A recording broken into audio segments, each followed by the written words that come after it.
إن الحمد لله الذي نحمده ونستعينه ونستغفره ونؤمن به ونتوكل عليه ونعوذ بالله من شرور أنفسنا ومن سيئات أعمالنا من يهده الله فلا مضل له ومن يضلله فلا هادي له وأشهد أن لا إله إلا الله وحده لا شريك له وأشهد أن محمدا عبده ورسوله أرسله بالحق بشيرا ونذيرا أما بعد فإن خير الحديث كتاب الله وخير الهدي هدي محمد صلى الله عليه وسلم وشر الأمور محدثاتها وكل محدثة بدعة وكل بدعة ضلالة وكل ضلالة في النار. قال الله سبحانه وتعالى في القرآن المجيد والفرقان الحميد: أعوذ بالله العظيم وبوجهه الكريم وسلطانه القديم من الشيطان الرجيم من همزه ونفخه ونفثه. إنما مثل الحياة الدنيا كماء أنزلناه من السماء فاختلط به نبات الأرض مما يأكل الناس والأنعام حتى إذا أخذت الأرض زخرفها وزينت وظن أهلها أنهم قادرون عليها أتاها أمرنا ليلا أو نهارا فجعلنا عصيدا كأن لم تغن بالأمس كذلك نفصل الآيات لقوم يتفكرون. اللہ سبحانہ وتعالیٰ کی حمد و ثنا، اس کی بڑائی، اس کی عظمت، اس کی کبریائی یقینی طور پر جتنی بیان کی جائے وہ کم ہے. بلا شبہ ساری کائنات کا پالنہار، ساری کائنات کو روزی دینے والا، ساری کائنات کے مسائل کو حل کر دینے والا یقینی طور پر وہ اکیلا وحدہ لا شریک لہ ہی ہے. یقینی طور پر وہی ہے جو ہدایت دیتا ہے، یقینی طور پر وہی ہے جو پیدا کرتا ہے، یقینی طور پر وہی ہے جو زندہ رکھتا ہے، یقینی طور پر وہی ہے جو موت عطا کرتا ہے، یقینی طور پر وہی ہے جو ایک دن دوبارہ کھڑا کرے گا اور یہ سب کچھ جنات اور انسان سے ان کے دنیا میں کیے ہوئے کاموں کے متعلق سب سوال کرے گا. یقینی طور پر وہ سب سے سوال کرنے پر قادر ہے کہ کس نے کیا کیا، اور اس سے کوئی سوال نہیں کیا جا سکتا کہ اس نے یہ کیوں کیا. یقینی طور پر وہ اپنے پوری کی پوری قدرت کے ساتھ اور پوری طاقت کے ساتھ وہ اکیلا وحدہ لا شریک لہ ہی ہے. جب وہ اس کسی کام کا ارادہ کرتا ہے وَإِذَا أَرَادَ شَيْئًا أَن يَقُولَ لَهُ كُن فَيَكُونُ، وہ کہتا ہے کن اور وہ کام ہو جاتا ہے. صرف اس کے ارادے کرنے سے وہ کام ہو جاتا ہے. یقینی طور پر انسانوں کی پوری طاقت، قوت، صلاحیت سب کچھ ایک کام کو کرنے پر جمع ہو جائیں. وَمَا تَشَاءُونَ إِلَّا أَن يَشَاءَ اللَّهُ، تم کچھ نہیں کر سکتے مگر اللہ سبحانہ تعالیٰ جو چاہے گا وہی ہوگا. یقینی طور پر دنیا ایک عارضی چیز ہے. اس کے تعلق سے بہت ساری باتیں گزشتہ 2 جمعوں میں نے عرض کی تھی. بہت ساری باتیں ہمارے سامنے آئیں کہ دنیا کی حقیقت کیا ہے. حقیقی طور پر اگر دنیا کی کچھ حقیقت قیمت ہوتی اللہ سبحانہ تعالیٰ کے نزدیک تو اللہ سبحانہ تعالیٰ اپنے نافرمانوں کو ایک گھونٹ پانی نہیں پینے دیتا. پھر وہ یہ دیکھتا کہ کون میری فرمانبرداری کرے گا اس کو ملے گا، جو میری نافرمانی کرے گا اس کو کچھ عطا نہیں کروں گا. یقینی طور پر اس کے نزدیک دنیا کی قیمت اتنی بھی نہیں ہے کہ ایک مرا ہوا بکری کا بچہ جو اس کے مالک کے نزدیک اس کی وہ قدر و قیمت ہوتی ہے کہ شاید اس کی کوئی قدر و قیمت ہو کہ اس کو انسان کوئی فائدہ اس سے حاصل نہیں کر سکتا. کوئی فائدہ ایک مرے ہوئے بکری کے بچے سے حاصل نہیں کر سکتا، بلکہ اس کے بعد اس کو پیسے دے کے کھتے میں کوڑے میں پھینکواتا ہے کہ بھائی اسے لے کے جاؤ. لیکن اتنی قدر و قیمت بھی نہیں ہے اللہ سبحانہ وتعالیٰ کے نزدیک دنیا کی. اور پھر یہ دنیا، اس کے متعلق میں نے گزشتہ جو میں عرض کیا تھا کہ یہ دنیا جمع کرنے کی چیز نہیں ہے. یہ ایسی چیز نہیں ہے جس کے اسٹور کرنے میں انسان لگ جائے، جس کے صبح شام جمع کرنے میں لگ جائے. بس جتنی ضرورت ہے اتنی ضرورت کی روزی انسان کمائے، جائز ہے اس کے لیے، درست ہے، صحیح ہے، عقل مند ہے وہ آدمی. جتنی ضرورت ہے اتنی محنت کرے. یہ نہیں ہے. آپ اللہ کے رسول صلی اللہ علیہ وسلم نے سوال کیا کہ تمہیں اپنے وارثوں کا مال زیادہ پسند ہے یا اپنا مال زیادہ پسند ہے؟ یعنی وارثوں کے لیے کما رہے ہو اپنے لیے کما رہے ہو؟ جب صحابہ نے کیا کہ ہم تو اپنے لیے کماتے ہیں، یہ کہ ہمارے مرنے کے بعد جس کو ملے گا اس کے لیے تھوڑی کما رہے ہیں، تو فرمایا پھر کیا بات ہے؟ انسان جو ہے، جو فرمایا کہ جو انسان کھا لیتا ہے، جو پہن لیتا ہے اور جو خرچ کر دیتا ہے اللہ کی راہ میں، جو اس کے آگے پہنچ جاتا ہے، بس وہ اس کا مال ہے. ورنہ وہ مال چلاتا رہے کہ میرا پیسہ نہیں ہے. طے پر طے لگ رہی ہیں، جائیدادوں پہ جائیدادیں جمع ہو رہی ہیں، نوٹ کے اوپر نوٹ جمع ہو رہے ہیں، تجوریاں بھر رہی ہیں، خزانے بھر رہے ہیں، سونے چاندی کے ڈھیر لگ رہے ہیں. اس میں سے کتنا یوز ہو رہا ہے، کتنا استعمال ہوگا، کتنا وہ استعمال کر پائے گا. دودھ کو، چینی کو میں نے مثال دے کر آپ کے سامنے عرض کی تھی کہ دودھ اور چینی کوئی اسٹور نہیں کرتا ہے کہ میاں 1,00,000 گیلن دودھ لے آؤ میرے گھر پہ جمع کر کے رکھوں گا. کہ پاگل ہے، کتنا تیرے گھر میں کتنا استعمال ہو، آج کا کر لے، کل کا کر لے. کہ میں پانی جمع کروں گا، پانی کتنی اہم چیز ہے، اس کے بنا انسان کا گزارا نہیں ہے. لیکن پانی بھی کوئی گیلنوں کے حساب سے جمع نہیں کرتا انسان. گھر کی ٹنکی 500 لیٹر کی، 1000 لیٹر کی، 2000 لیٹر کی، کتنی، 1 دن کا پانی، 2 دن کا پانی، 4 دن چلنے والا پانی. یہ نہیں ہے کہ وہ سالوں کا پانی اپنے پاس جمع کر کے رکھ لے. اسے بے وقوف اور احمق کہیں گے. جو اپنے گھر کی ٹنکی میں پانی جمع کرنا شروع کرے کئی سال کا، تو اسے احمق کہیں گے لوگ کہ میاں پاگل ہو گیا ہے، پاگل ہو گیا ہے. لیکن دنیا کے اعتبار سے انسان کی حوث ختم نہیں ہوتی، مال کی حوث ختم نہیں ہوتی. اتنا مال انسان کے پاس ہوتا ہے کہ وہ پتہ نہیں کتنے مہینوں تک، کتنے سالوں تک اس کو ضرورت نہ پڑے. ہو سکتا ہے اس کی نسلوں تک ضرورت نہ کرے. ایسے بھی بہت سارے لوگ ہیں جن کی نسلیں بھی کھاتی رہیں تو ختم نہ ہو، لیکن ان کی حوث ختم نہیں ہوتی. دل کے فقیر ہیں، غنی نہیں ہیں، دل کے فقیر ہیں، دل کے اندر محتاجی ہے.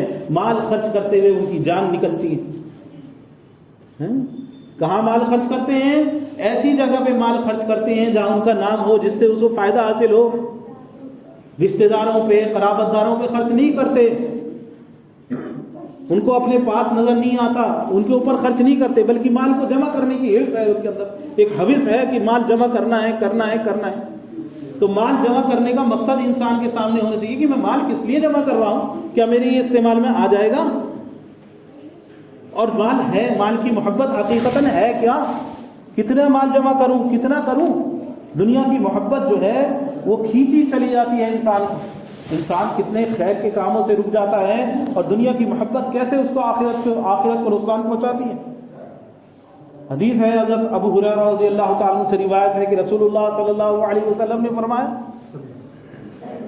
کون مجھ سے ان کلمات کو لے گا؟ ابو ہریرہ سے کہا، کون مجھ سے ان کلمات کو لے گا تاکہ ان پر عمل کرے یا ان کو دوسروں کو سکھائے، یا ان کو سکھائے جو اس پر عمل کرے، یا تو وہ خود عمل کرے یا ایسے لوگوں کو سکھا دے جو ان پر عمل کریں. ایسے کلمات کون مجھ سے لینا چاہے گا؟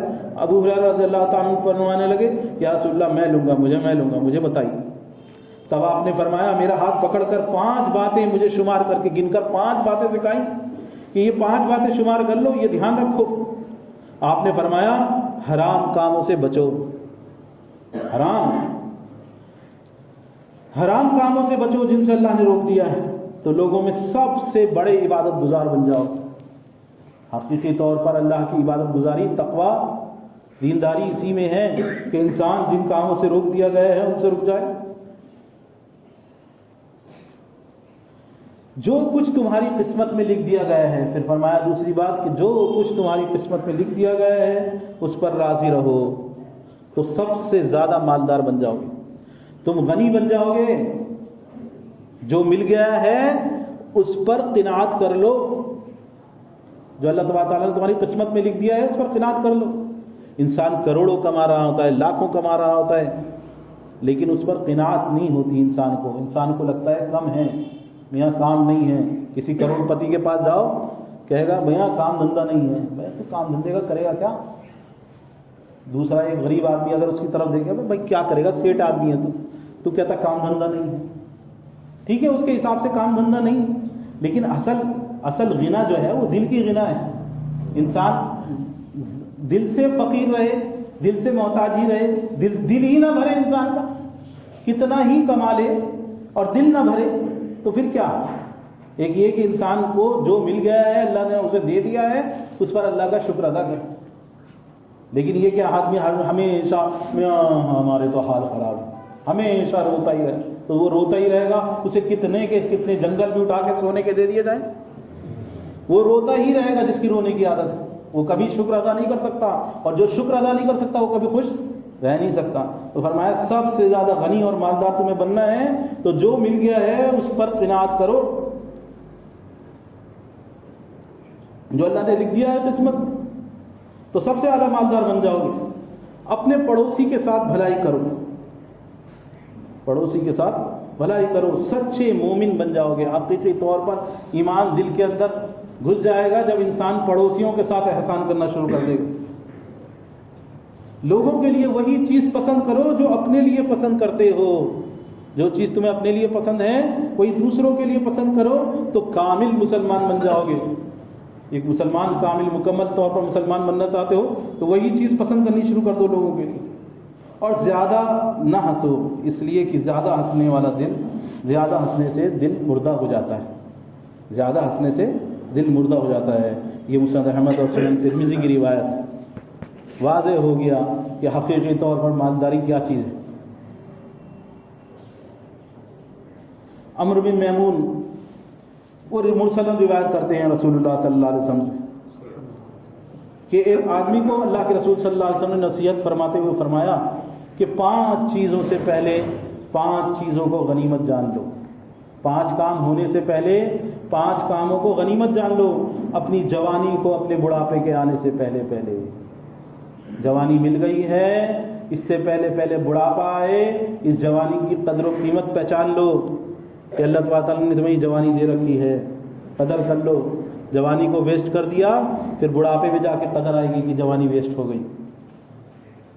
اپنی صحت اور تندرستی، اس کو بیماری کے آنے سے پہلے غنیمت جان لو۔ آج صحت ہے، ہاتھ پیر چل رہے ہیں، کل کتنے لوگ ہیں اسپتالوں میں جا کے دیکھو، کیا تمنا کرتے ہیں، کیا دل میں آرزویں ہیں کہ ہم صحت مند ہو جائیں گے، ہم کیا کریں گے، بہت سارے پیسے کمائیں گے؟ نہیں، وہ کہتے ہیں ہم صحت مند ہو جائیں گے، ہم نیکی کے کام کریں گے، اچھائی کے کام کریں گے، فلانا ہمارا جو ہے بھلائی کا کام، یہ اچھا کام رہ گیا ہم وہ کریں گے۔ لیکن محتاج ہیں، بیمار ہیں، کسی کی ڈرپ چل رہی ہے، کوئی ICU میں پڑا ہوا ہے، جا کے دیکھو۔ آج اللہ سبحانہ تعالیٰ نے تمہیں صحت دے رکھی ہے، آنکھیں کھلی ہوئی ہیں، ہاتھ پیر چل رہے ہیں، تو اس وقت کو غنیمت جان لو، اس وقت کو بہتر، اس وقت کا یوز کر لو صحیح۔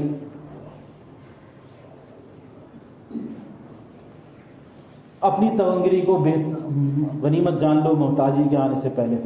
آج ہاتھ میں گنجائش ہے، کچھ مال ہے کہ آدمی صدقہ کر سکتا ہے، کسی کے ساتھ کوئی بھلائی کر سکتا ہے، اپنے رشتہ داروں پر خرچ کر سکتا ہے، اپنے قرابت داروں پر خرچ کر سکتا ہے، اپنے جاننے والوں پر خرچ کر سکتا ہے، دور کے اور پڑے کے لوگوں پر خرچ کر سکتا ہے۔ آج تونگری ہے، آج کچھ اللہ تعالیٰ نے عطا کر رکھا ہے، تو آج اس کو غنیمت جان لو اس سے پہلے کہ تم خود ہی محتاج ہو جاؤ۔ کسی کو نہیں پتا کہ کل انسان کے ساتھ کیا حالات گزرے۔ اپنی فراغت کو اپنی مشغولیت سے پہلے غنیمت جانو۔ آج فارغ ہو، آج گنجائش ہے وقت کے اندر، آج کہیں وقت نکال سکتے ہو تو اس وقت کا یوز کر لو۔ آج قرآن پڑھ سکتے ہو، آج نماز پڑھ سکتے ہو، اللہ کا ذکر کر سکتے ہو۔ کوئی مشغولی اللہ نہ کرے، خدا نہ کرے تمہارے ساتھ مشغولی آ جائے، کہیں کسی مقدمے میں پھنس جاؤ، کسی ناحق کسی چکر میں انسان پھنس جائے، کسی پریشانی میں پڑ جائے، کسی بیماری میں پڑ جائے، کوئی اور اس کے اوپر آگے پیچھے کی پریشانی آ جائے، تو انسان فارغ نہیں ہوتا، پھر اس کے بعد نہیں ہوتا، سانس نہیں ہوتا لینے کا، انسان خود صبح شام اس کو نہیں پتہ چلتی کہاں جا رہی ہے میری۔ تو اس وقت کو تم غنیمت جان لو۔ آج اللہ سبحانہ تعالیٰ نے تمہیں زندگی جو دے رکھی ہے اس کو موت سے پہلے غنیمت جان لو۔ آپ نے فرمایا زندگی، اس کو موت سے پہلے جو زندگی اللہ نے عطا کر رکھی ہے، موت سے پہلے وقت ہے، اس کو یوز کر لو، صحیح جگہ استعمال کر لو، یہ کہ موت آ جائے اور پھر انسان جو ہے کہے کہ کاش میں کچھ کر لیتا، کچھ ہاتھ پیر چلا لیتا، کچھ نیک کام انجام دے دیتا تو آج میں جو ہے یہ حال میں نہ پہنچتا۔ موت تو بہرحال آنی ہے، لیکن یہ کہ جس وقت جو چیز ہے اس کو یوز کر لو۔ اس کو امام ترمذی نے روایت کیا ہے۔ یہ بالکل ایسی احادیث ہیں کہ جو حقیقی طور پر ایک انسان غور کرے تو اسے دنیا کی حقیقت آنکھوں کے سامنے کھلتی ہے کہ دنیا کا وقت ایسا نہیں ہے کہ آدمی کھیل تماشوں میں وقت ضائع کر دے۔ انما الحیات الدنیا لعب و لہو، یہ دنیا کی زندگانی کھیل تماشا ہے، یہاں تو بس ہر چیز کھیل چل رہی ہے۔ وتفاخر وتکاثر فی الاموال والاولاد، زینت ہے وہ زینتوں، یہ زینت بس چمک دھمک کی جگہ ہے، مال کے اوپر اولاد کے اوپر ایک دوسرے کے اوپر کثرت کرنے اور ایک دوسرے کے اوپر بڑائی لینے کی چیز کہ میرے پاس 3 بیٹے ہیں، میرے 5 بیٹے ہیں، اللہ نے مجھے بیٹے عطا کر رکھے ہیں، اللہ نے مجھے مال عطا کر رکھا ہے، میرے پاس گاڑیاں ہیں، مکان ہیں، کوٹیاں ہیں، یہ سب چیز دنیا کی اسی کی ہے۔ آخرت کے مقابلے میں یہ صرف دھوکہ ہے۔ اللہ سبحانہ تعالیٰ قرآن پاک میں فرمایا ہے آخرت کے مقابلے میں یہ چیز حقیقتاً دھوکہ ہے۔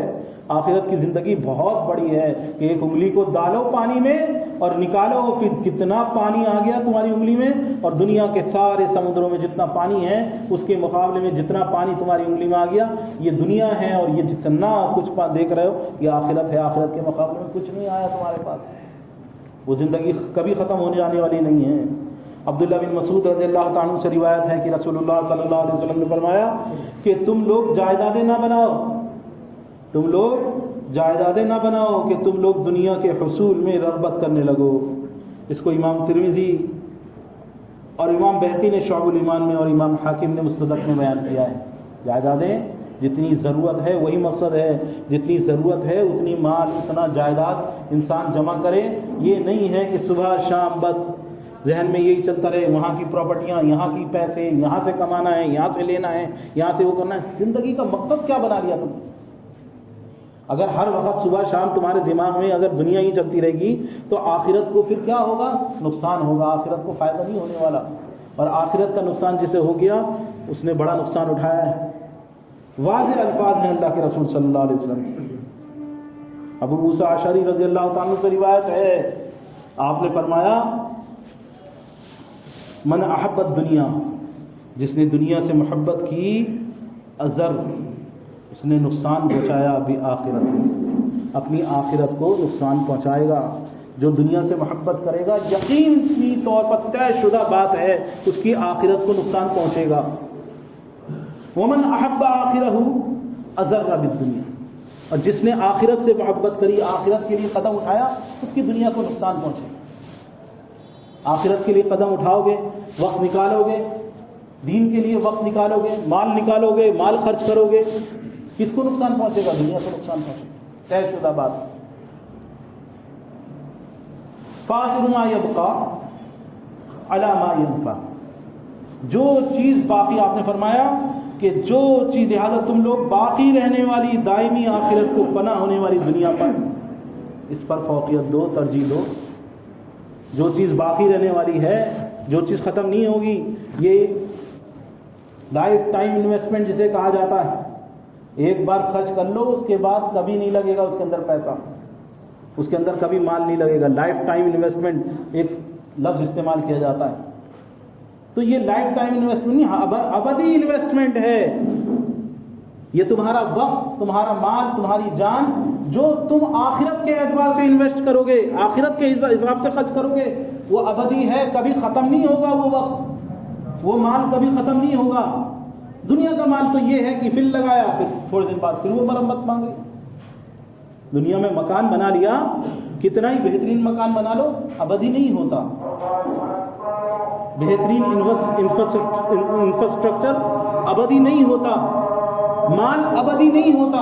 پیسہ کما لیا کافی ہو گیا، نہیں، ابدی نہیں ہے، وہ ہمیشہ ہمیشہ کے لیے نہیں ہے، تھوڑے دن بعد پھر اسے کچھ نہ کچھ چاہیے۔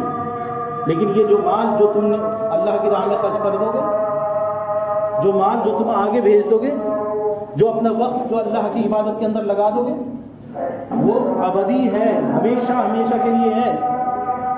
ایک بار لگا دیا وہ فکس ہو گیا، کبھی تمہارا وہ وقت ضائع نہیں ہوگا، تم نے اس کو اسٹور کر لیا ہے۔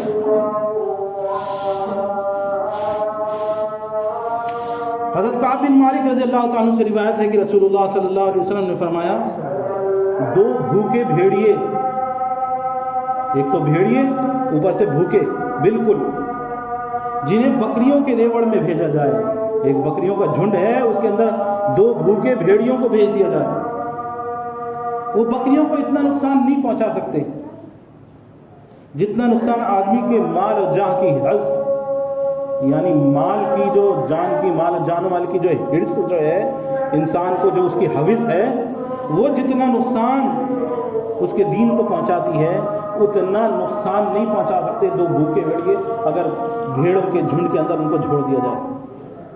مثال دے کے سمجھائیں کہ دین کو اتنا نقصان، انسان کو دنیا کی محبت اتنا دین کے اعتبار سے نقصان پہنچاتی ہے، انسان اس کو نہیں سمجھ سکتا. اس کے اوپر اگر غور کرے، اس بات کو وہ سمجھنے کی کوشش کرے، نہیں ہو سکتا. جتنا زیادہ نقصان پہنچتا ہے دین کو دنیا کے حرص کی وجہ سے.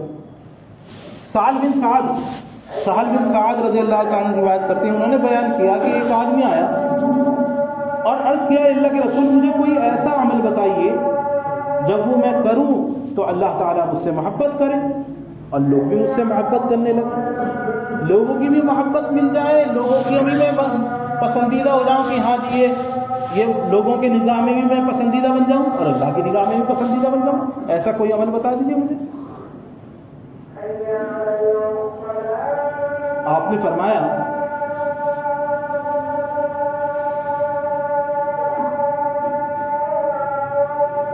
اذهب في الدنيا يحببك الله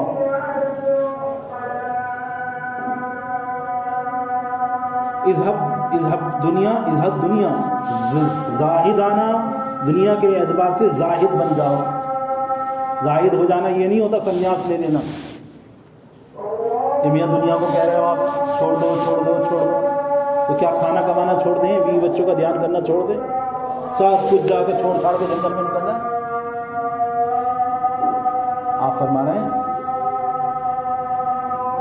اذهب فی الدنیا، دنیا سے زاہدانہ طریقہ، یعنی جتنی ضرورت ہے اتنا دنیا کے اندر مشغول ہو، دنیا سے اتنا حاصل کرو، جتنے مال کی ضرورت ہے اتنے مال کی محنت کرو، جتنی جائیداد کی ضرورت ہے اتنی جائیداد کے پیچھے پڑھو.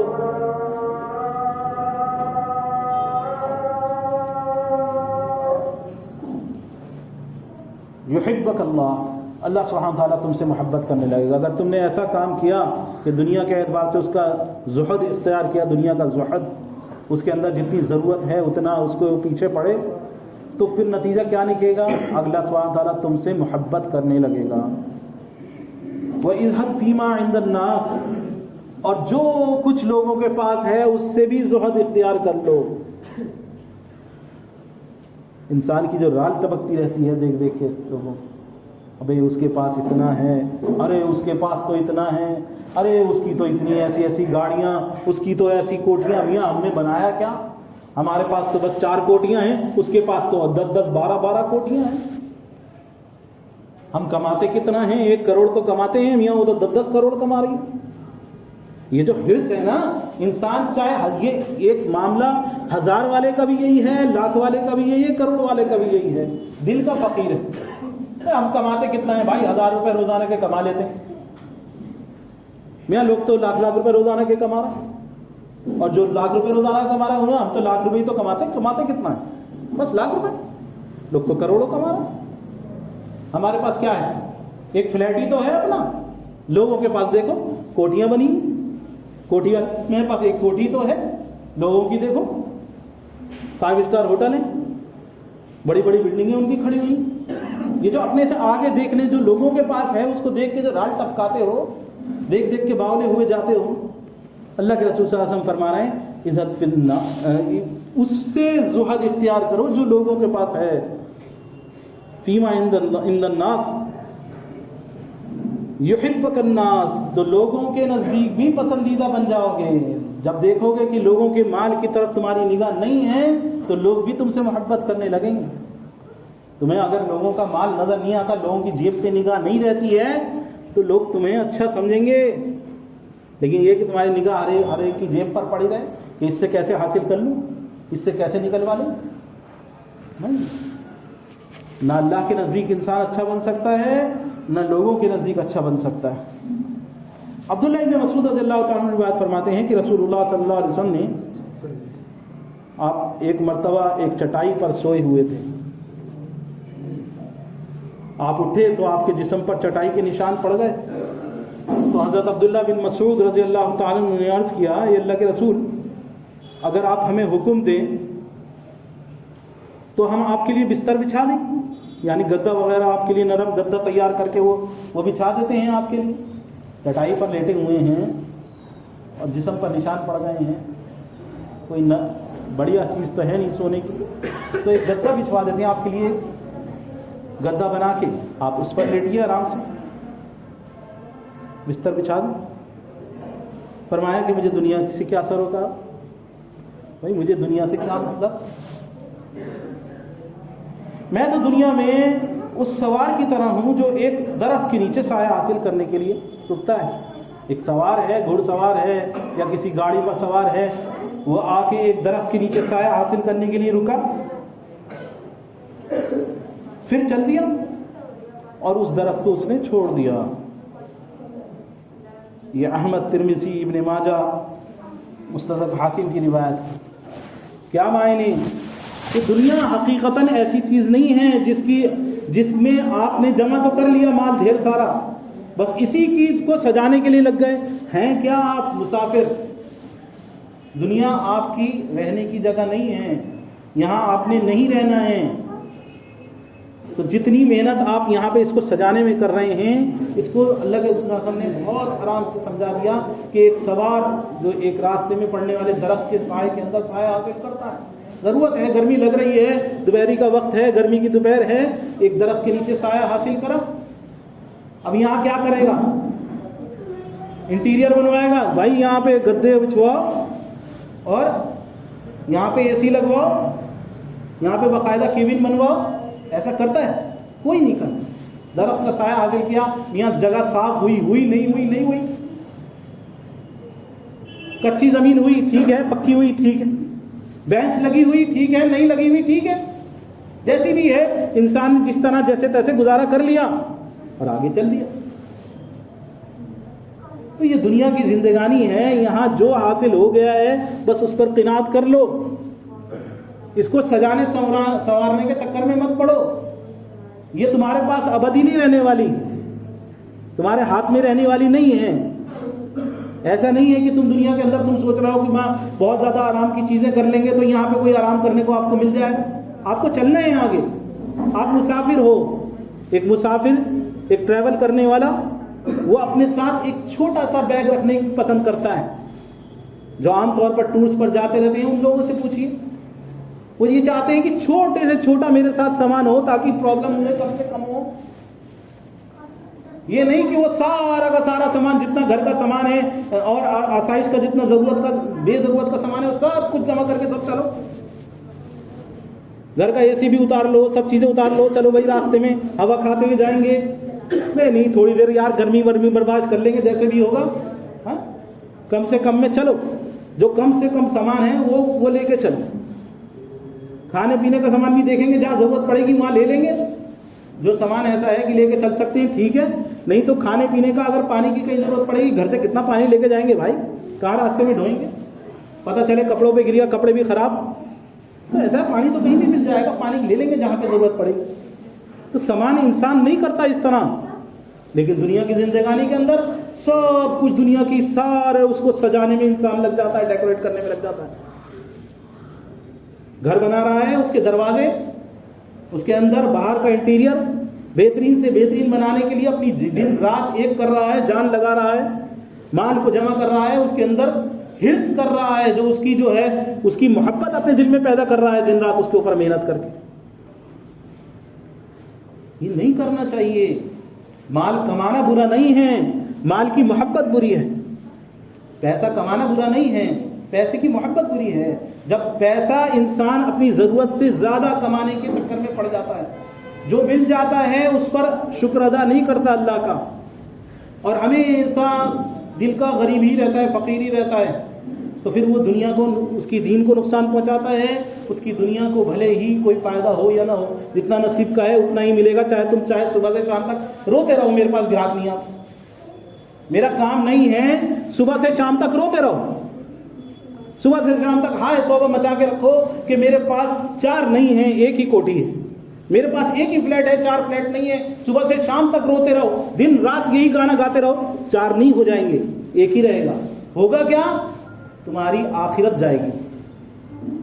دنیا تو ملنے والی ہے نہیں، طے شدہ بات ہے، جتنا نصیب کا ہے اتنا ہی ملے گا، اس سے زیادہ نہیں ملنے والا۔ لیکن ہوگا کیا نقصان؟ نقصان یہ ہوگا کہ تمہاری آخرت کی فکر تمہارے دل سے نکل جائے گی، دن رات دنیا کی مشغولی میں لگ جاؤ گے۔ پچھلی بار گزشتہ جو میں حدیث پڑھی تھی کہ اگر تم نے اپنے وقت کو فارغ نہیں کیا، اے بنی آدم اپنے وقت کو فارغ کر لے میرے لیے،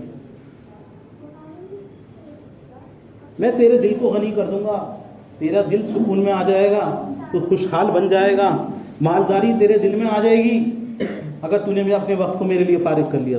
اور اگر اس نے ایسا نہیں کیا، دنیا کے اندر پورا کا پورا اپنے آپ کو کھپا دیا، تو میں تیرے فقر کو زائل نہیں کروں گا، فقیر ہی رہے گا، محتاج ہی رہے گا، روتا ہی رہے گا کہ نہیں ہے، جتنا ہونا ہے اتنا ہی ملنا ہے۔ اپنی محنت دنیا کے اعتبار سے انسان پوری کر رہا ہے، لیکن یہ نہیں ہے کہ دنیا ہی کمانا انسان کا مقصد ہو۔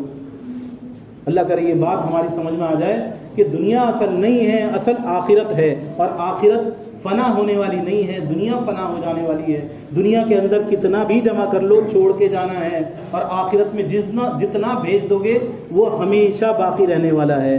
اللہ سبحانہ تعالیٰ ہمارے تمام گناہوں کو معاف فرما دے۔ الہ العالمین دنیا کی محبتوں کو ہمارے سینوں سے نکال کر الہ العالمین ہمیشہ ہمیشہ کی آخرت کی محبت ہمارے سینوں میں الہ العالمین تو اتار دے۔ الہ العالمین اے اللہ ہر طرح کی پریشانی، بیماری، مصیبت، آفت الہ العالمین اس کو الہ العالمین ہمارے دور فرما دے۔ الہ العالمین تمام طرح کی بھلائیاں اور خیر اے رب العالمین ہمارے حق میں فرما دے۔ الہ العالمین جتنے بیمار ہیں الہ العالمین انہیں اپنے غیب سے الہ رب العالمین شفاء عاجلہ کاملہ دائمہ عطا فرما دے۔